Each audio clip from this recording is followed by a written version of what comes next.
નમસ્કાર, આપનું હાર્દિક સ્વાગત છે એજ્યુકેશન ગુજરાત ચેનલમાં. આજે આપણે ધોરણ 5માના આસપાસ વિશેનો ચેપ્ટર 20મો જંગલો કોના આ પાઠનું સ્વાધ્યાયપોથીનું સંપૂર્ણ સોલ્યુશન વિડીયો માધ્યમ શીખવાનું છે. ચેનલ પર નવા આવ્યો ચેનલ સબસ્ક્રાઈબ, વિડીયો ગમે લાઈક શકે. પહેલો પ્રશ્ન છે, આપેલા પ્રશ્નના ઉત્તર માટે સાચો વિકલ્પ પસંદ કરીને લખો. પહેલો પ્રશ્ન, બાળકો જંગલમાં કઈ ભાષાઓના ગીત ગાતા હતા? તો ગાતા હતા કુદુક. બીજી ખાલી જગ્યા, સૂર્યમણિ બાળકોને ખાલી જગ્યાના દિવસે જંગલમાં લઈને આવે છે. ક્યાં આવે છે? રવિવારે. ત્રીજો પ્રશ્ન, સૂર્યમણિ વાંચતા શીખવા માટે કોનો મહત્વનો ગણે છે? તો એ ગણે છે પુસ્તકો અને જંગલો, એટલે કે ડી ઓપ્શન હશે, એ અને બી બંને. ચોથો પ્રશ્ન, કોણ ઠેકેદારથી ડરતું ન હતું? તે તો બુધિયા માઈ. પાંચમો પ્રશ્ન, કોના પ્રયત્નથી સૂર્યમણિને બિશનપુરની શાળામાં પ્રવેશ મળ્યો? તો મણિયા કાકાના પ્રયાસથી. છઠ્ઠો પ્રશ્ન, સૂર્યમણિના કામમાં તેને કોણ સાથ આપતું હતું? તે તો બીજોય. સાતમો પ્રશ્ન, સૂર્યમણિ કોની સાથે પોતાના વિચારોને આપલે કરતી હતી? તો મિર્ચી. આઠમી કલાક, સૂર્યમણિએ ખાલી જગ્યાની મદદથી કેન્દ્ર ખોલ્યું? તો વાસવી દીદીની મદદથી. નવમો પ્રશ્ન, તોરંગની શરૂઆત કરી ત્યારે સૂર્યમણિની ઉંમર કેટલા વર્ષની હતી? તેથી 21 વર્ષ. 10મો પ્રશ્ન, તોરંગ કેન્દ્રમાં ક્યાં વાજિંત્રો મૂકેલા હતા? તે મૂકેલા હતા વાંસળીને તબલા. 11મો પ્રશ્ન, જંગલના હકનો કાયદો ક્યારે અમલમાં આવ્યો? તે આવ્યો 2007માં. 12મો પ્રશ્ન, શીખ્યા કયા રાજ્યના મુખ્યમંત્રીને પત્ર લખે છે? ઓડિશાના. 13મો પ્રશ્ન, શીખ્યાની આસપાસના જંગલો શા માટે કપાઈ રહ્યા હતા? તો ફેક્ટરીઓ બનાવવાના કારણે, એલ્યુમિનિયમની ખાણો ખોદવા માટે અને બંધો બાંધવાના કારણે. આપેલા આવશે તમામ. 14મો પ્રશ્ન, ઓડિશાની નજીકનો કયો દરિયો આવેલો છે? તે આવે છે બંગાળનો ઉપસાગર. 15મો, મિઝોરમમાં ઝૂમ ખેતીની મુખ્ય પાક ક્યાં છે? ચોખા. 16મો પ્રશ્ન, મિઝોરમના કેટલાક લોકો જંગલોમાં સાથે જોડાયેલ છે? તો એ છે 3/4 જેટલા. પ્રશ્ન નંબર બીજો, ખાલી જગ્યા પૂરો. પહેલી ખાલી જગ્યા, બાળકો સૂર્યમણિની સાથે જંગલમાં જતા હતા. બીજું, સૂર્યમણિ એ સ્ટાર ગર્લ છે. ત્રીજી ખાલી, આપણે જંગલોનું જતન કરવું જોઈએ. ચોથું, જંગલના લોકો ઠેકેદારથી ડરતા હતા. પાંચમું, સૂર્યમણિએ ભણવા માટે શિષ્યવૃત્તિ મેળવી હતી. છઠ્ઠું, વાસવી દીદી એક પત્રકાર હતા. સાતમું, તોરંગનો અર્થ જંગલ થાય છે. આઠમી કલી, બાળકો વાંસમાંથી બનેલા કપથી પાણી પીતા હતા. પ્રશ્ન નંબર ત્રીજો, નીચે આપેલા વિધાન ખરા છે કે ખોટા? નિશાની કરીને જણાવવાનું છે. બરાબર. પહેલું, જો કોઈ એકબીજાની નજીક ઘણા વૃક્ષો ઉગાડે તો તે જંગલ બની જશે.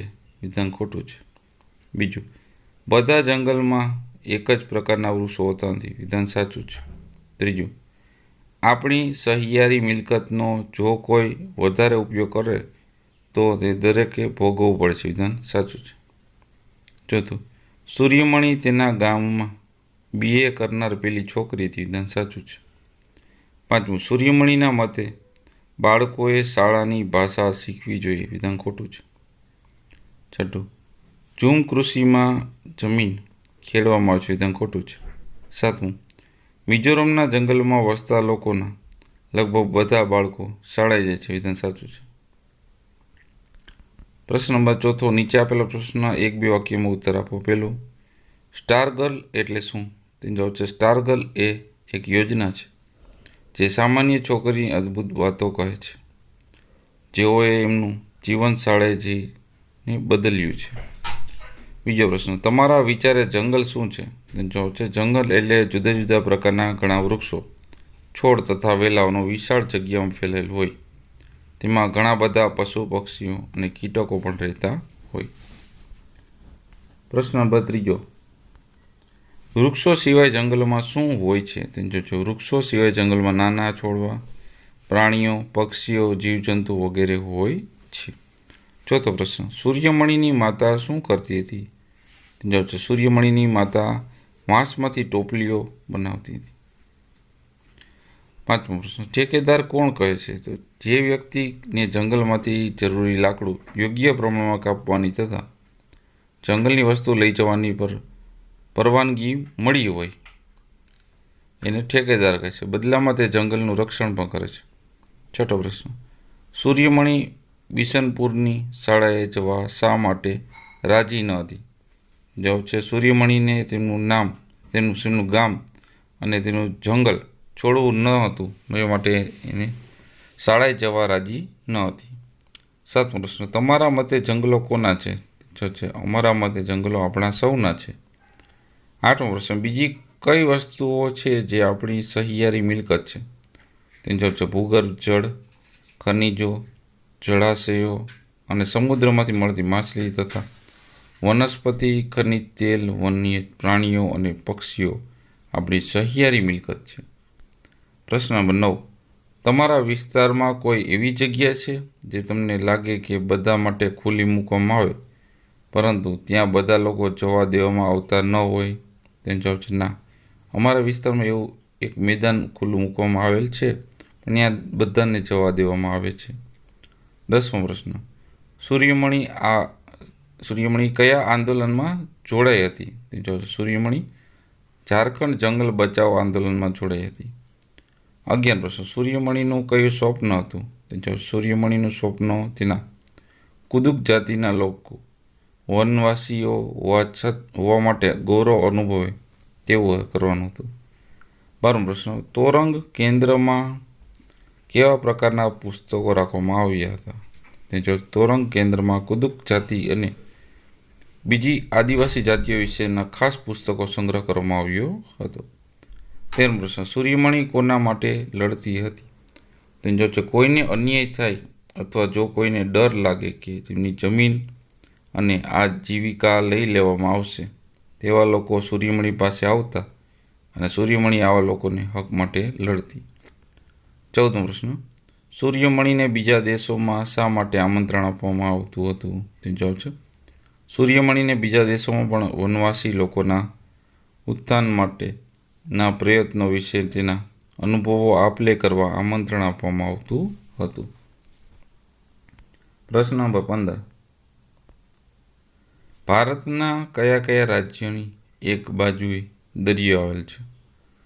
તેનો જવાબ છે પશ્ચિમ બંગાળ, ઓડિશા, આંધ્રપ્રદેશ, તમિલનાડુ, કેરાલા, ગોવા, મહારાષ્ટ્ર અને ગુજરાત વગેરે રાજ્યોની એક બાજુએ દરિયો છે. 16મો પ્રશ્ન, જેમાં ગાઢ જંગલો હોય એવા રાજ્યોના નામ જણાવો. તે છે અરુણાચલ પ્રદેશ, ઉત્તરાખંડ, ઝારખંડ, છત્તીસગઢ, સિક્કિમ વગેરે રાજ્યોમાં ગાઢ જંગલો છે. પ્રશ્ન નંબર 17, પંચાયતની સભા શા માટે મળવાની હતી? ગામની પંચાયત કયા પરિવારને ખેતી કરવા કેટલી જમીન આપશે તેની લોટરી કાઢવા એટલે ખોલવા માટે પંચાયતની સભા મળવાની હતી.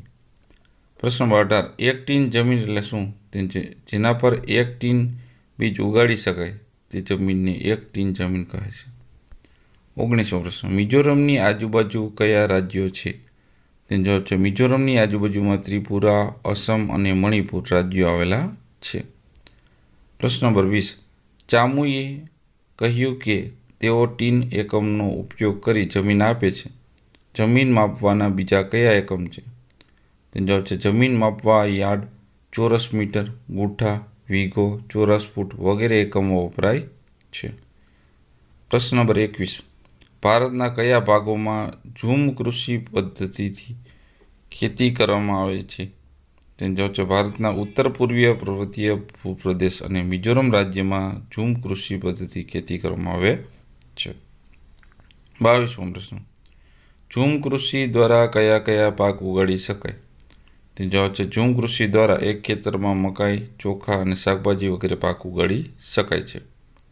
23મો પ્રશ્ન, મિઝોરમમાં જે પરિવાર ખેતી કરવા સક્ષમ ન હોય તે કેવી રીતે ખેતી કરે છે? તેનો જવાબ છે જે કોઈ પરિવાર ખેતી કરવા સક્ષમ ન હોય તો બીજા તેઓની મદદ કરે છે અને તેમણે તેઓને ખાવાનું આપવું પડે છે. પ્રશ્ન નંબર 7મો છે, ભારતના નકશામાં નીચેની વિગત દર્શાવવાની છે. તો જો ઓડિશા કેવું છે, પછી ઝારખંડ, સિક્કિમના ગાઢ જંગલ, અરુણાચલ પ્રદેશના ગાઢ જંગલ, મધ્યપ્રદેશ આછા ગાઢ જંગલો તેલંગાણાના અને આછા ગાઢ જંગલો કર્ણાટકના. તો આપણે આ પાઠના સ્વાધ્યાય પોથીનું સંપૂર્ણ સોલ્યુશન જોતા રહેજો. એજ્યુકેશન ગુજરાત ચેનલ શીખતા રહો. Thank you. આભાર.